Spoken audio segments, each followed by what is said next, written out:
یہ لوگ پہلے سرزمین حجاز میں گردش کرتے ہوئے مر الزہران میں خیمہ زن ہوئے، پھر حرم پر دھاوا بول دیا اور بنو جرہم کو نکال کر خود مکہ میں بودباش اختیار کر لی۔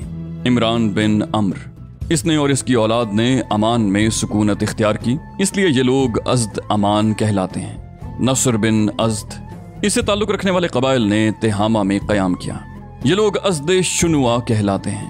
جفنہ بن عمرو، اس نے ملک شام کا رخ کیا اور اپنی اولاد سمیت وہیں متوطن ہو گیا۔ یہی شخص غسانی بادشاہوں کا جد اعلیٰ ہے۔ انہیں آل غسان اس لیے کہا جاتا ہے کہ ان لوگوں نے شام منتقل ہونے سے پہلے حجاز میں غسان نامی ایک چشمے پر کچھ عرصہ قیام کیا تھا۔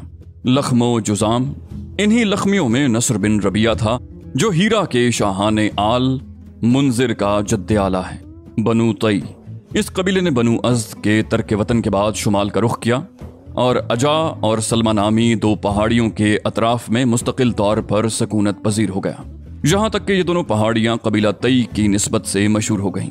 کندہ، یہ لوگ پہلے بحرین موجودہ الاحساء میں خیمہ زن ہوئے، لیکن مجبوراً وہاں سے دستکش ہو کر خطر موت گئے، مگر وہاں بھی امان نہ ملی اور آخر کار نجد میں ڈیرے ڈالنے پڑے۔ یہاں ان لوگوں نے ایک عظیم الشان حکومت کی داغ بیل ڈالی، مگر یہ حکومت پائیدار ثابت نہ ہوئی اور اس کے آثار جلد ہی ناپید ہو گئے۔ کہلان کے علاوہ حمیر کا بھی صرف ایک قبیلہ قزاع ایسا ہے، اور اس کا حمیری ہونا بھی مختلف ہی ہے، جس نے یمن سے ترک وطن کر کے حدود عراق میں بادیت السماوہ کے اندر بودباش اختیار کی۔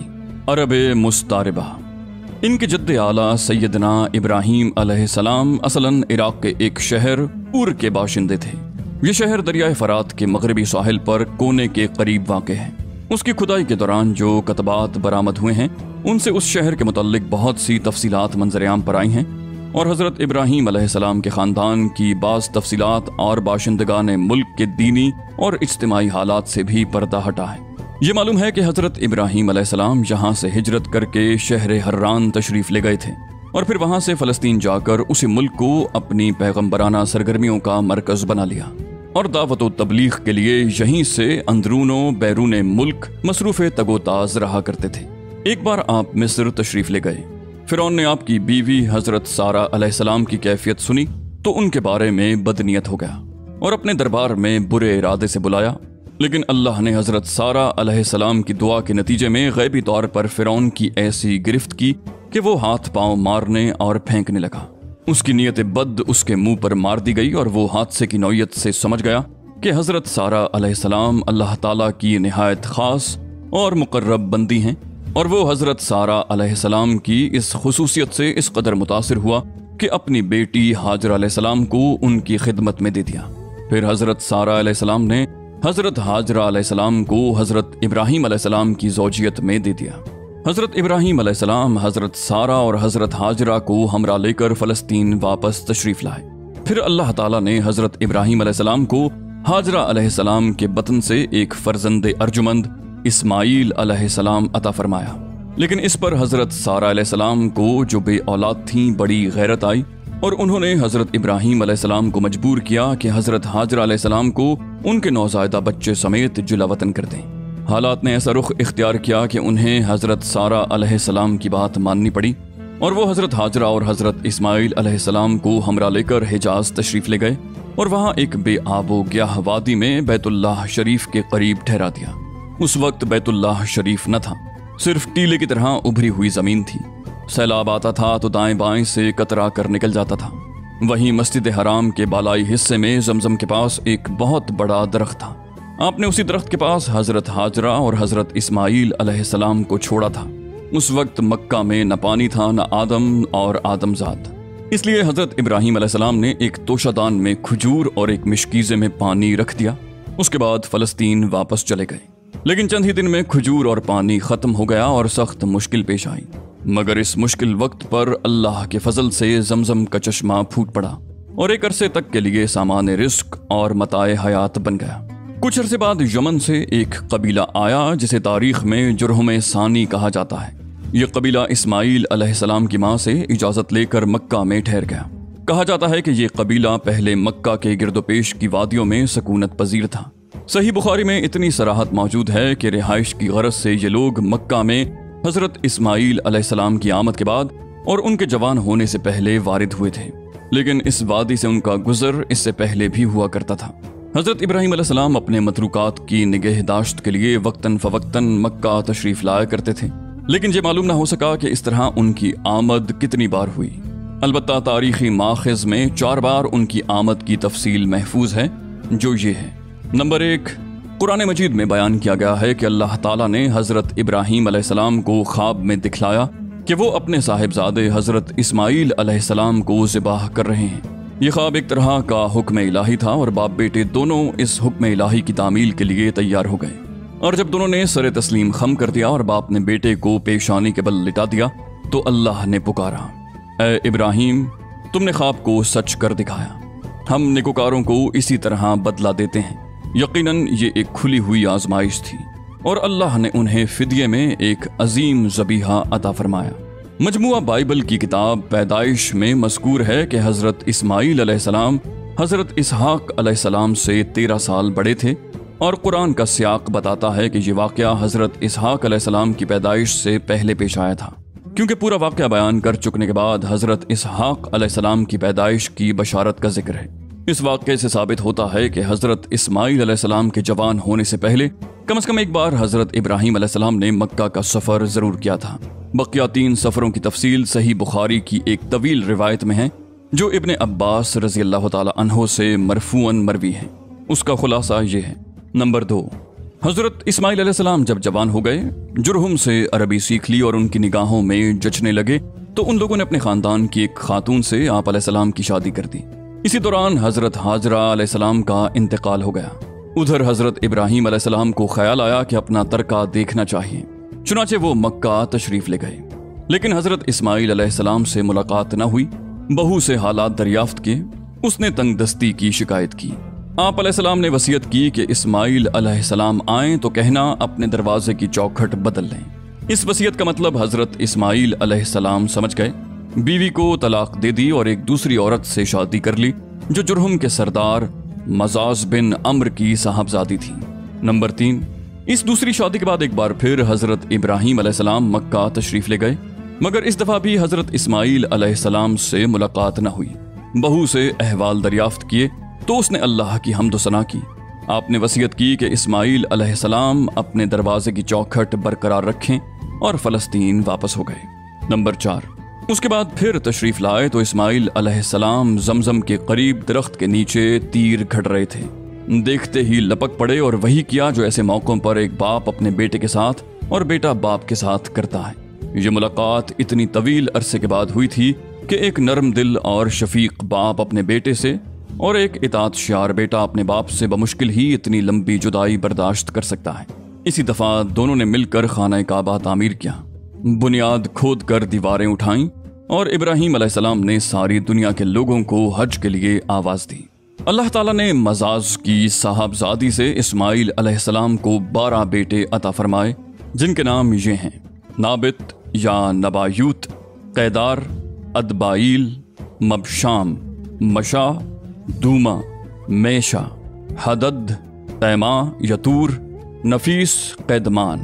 ان 12 بیٹوں سے 12 قبیلے وجود میں آئے اور سب نے مکہ میں ہی بود و باش اختیار کی۔ ان کی معیشت کا دار و مدار زیادہ تر یمن اور مصر و شام کی تجارت پر تھا۔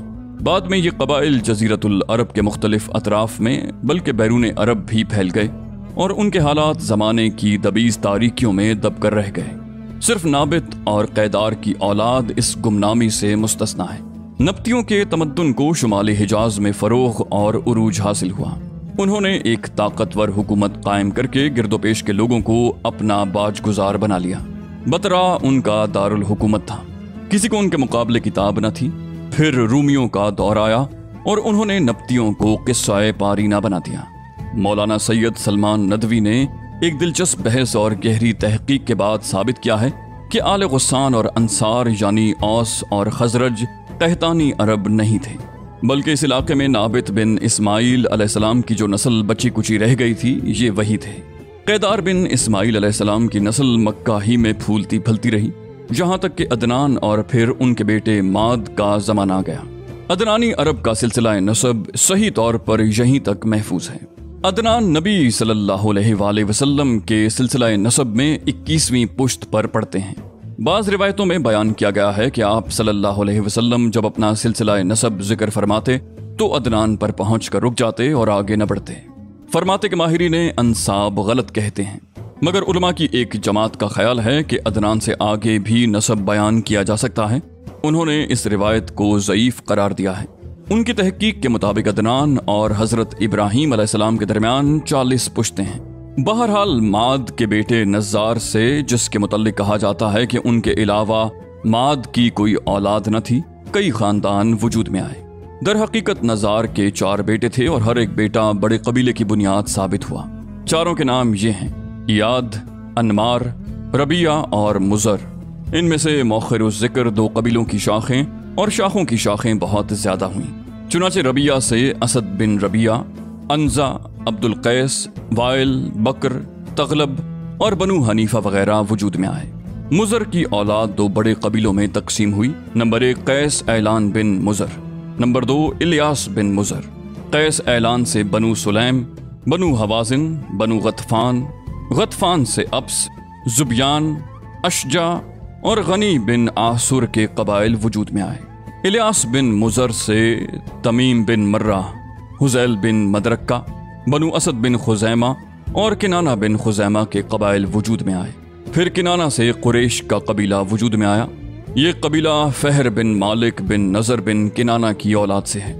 پھر قریش بھی مختلف شاخوں میں تقسیم ہوئے۔ مشہور قریشی شاخوں کے نام یہ ہیں: جمح، سہم، عدی، مخزوم، تیم، زہرہ اور قصی بن کلاب کے خاندان، یعنی عبد الدار، اسد بن عبد العزا اور عبد مناف۔ یہ تینوں قصی کے بیٹے تھے۔ ان میں سے عبد مناف کے 4 بیٹے ہوئے، جن سے 4 ذیلی قبیلے وجود میں آئے، یعنی عبد شمس، نوفل، مطلب اور ہاشم۔ انہی ہاشم کی نسل سے اللہ تعالیٰ نے ہمارے حضور محمد مصطفیٰ صلی اللہ علیہ وسلم کا انتخاب فرمایا۔ رسول اللہ صلی اللہ علیہ وسلم کا ارشاد ہے کہ اللہ تعالیٰ نے ابراہیم علیہ السلام کی اولاد میں سے اسماعیل علیہ السلام کا انتخاب فرمایا، پھر اسماعیل علیہ السلام کی اولاد میں سے کنانہ کو منتخب کیا اور کنانہ کی نسل سے قریش کو چنا، پھر قریش میں سے بنو ہاشم کا انتخاب کیا اور بنو ہاشم میں سے میرا انتخاب کیا۔ ابن عباس رضی اللہ تعالیٰ عنہ کا بیان ہے کہ رسول اللہ صلی اللہ علیہ وسلم نے فرمایا، اللہ تعالیٰ نے خلق کی تخلیق فرمائی تو مجھے سب سے اچھے گروہ میں بنایا، پھر ان کے بھی 2 گروہوں میں سے زیادہ اچھے گروہ کے اندر رکھا، پھر قبائل کو چنا تو مجھے سب سے اچھے قبیلے کے اندر بنایا، پھر گھرانوں کو چنا، مجھے سب سے اچھے گھرانے میں بنایا، لہٰذا میں اپنی ذات کے اعتبار سے بھی سب سے اچھا ہوں اور اپنے گھرانے کے اعتبار سے بھی سب سے بہتر ہوں۔ بہرحال عدنان کی نسل جب زیادہ بڑھ گئی تو وہ چارے پانی کی تلاش میں عرب کے مختلف اطراف میں بکھر گئی۔ چنانچہ قبیلہ عبد القیس نے، بکر بن وائل کی کئی شاخوں نے اور بنو تمیم کے خاندانوں نے بحرین کا رخ کیا اور اسی علاقے میں جا بسے۔ بنو حنیفہ بن صعب بن علی بن بکر نے یمامہ کا رخ کیا اور اس کے مرکز حجر میں سکونت پذیر ہو گئے۔ بکر بن وائل کی بقیہ شاخوں نے یمامہ سے لے کر بحرین، ساحل کاظمہ، خلیج، سواد عراق، اب اللہ اور حیت تک کے علاقوں میں بودباش اختیار کی۔ بنو تغلب جزیرہ فراتیہ میں اقامت گزین ہوئے، البتہ ان کی بعض شاخوں نے بنو بکر کے ساتھ سکونت اختیار کی۔ بنو تمیم نے بادیہ بصرہ کو اپنا وطن بنایا۔ بنو سلیم نے مدینہ کے قریب ڈیرے ڈالے۔ ان کا مسکن وادی القرا سے شروع ہو کر خیبر اور مدینہ کے مشرق سے گزرتا ہوا ہرہ بنو سلیم سے متصل 2 پہاڑیوں تک منتہا ہوتا تھا۔ بنو ثقیف نے طائف کو وطن بنا لیا اور بنو حوازن نے مکہ کے مشرق میں وادی اوتاس کے گرد و پیش میں ڈیرے ڈالے۔ ان کا مسکن مکہ، بصرہ شاہراہ پر واقع تھا۔ بنو اسد تیماء کے مشرق اور کوفہ کے مغرب میں خیمہ زن ہوئے۔ ان کے اور تیماء کے درمیان بنو تئی کا ایک خاندان بہتر آباد تھا۔ بنو اسد کی آبادی اور کوفے کے درمیان 5 دن کی مسافت تھی۔ بنو زیبان تیماء کے قریب حوران کے اطراف میں آباد ہوئے۔ تہامہ میں بنو کنانہ کے خاندان رہ گئے تھے۔ ان میں سے قریشی خاندان کی بودباش مکہ اور اس کے اطراف میں تھی۔ یہ لوگ پراگندہ تھے، ان کی کوئی شیرازہ بندی نہ تھی، تاکہ قصی بن کلاب ابھر کر منظر عام پر آیا اور قریشیوں کو متحد کر کے شرف و عزت اور بلندی اور وقار سے بہرور کیا۔